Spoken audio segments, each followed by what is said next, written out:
Двата нацрт закони за основно образование денеска презентирани пред Струмичката просветна фела. Дискусиите беа во насока на пошироката консултација за предложените нацрт закони кои представуваат системски решенија од областа на основното образование. Една од најголемите реформи со која се воведува со овој закон за основно образование, е организирање или предвидување на тандем наставници по предметот физичко и здравствено образование.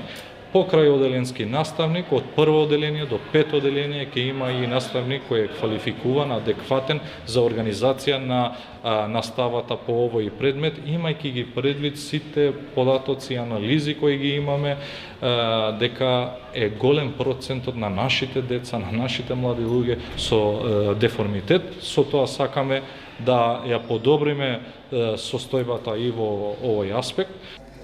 Општина Струмица заедно со просветните работници се задоволни од фактот што пред донесување на било каков закон или одлука е презентирана пред нив, а секако се бара и мислење и став.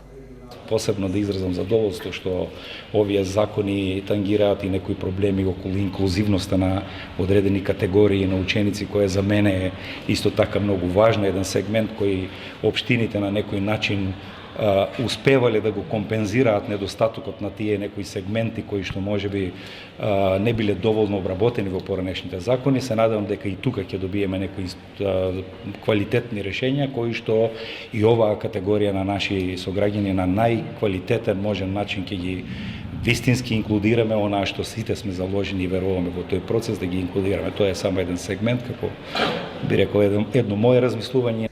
Двата нацрта закони за основно образование, за кои е отворена и јавна расправа, беа презентирани порано овој месец.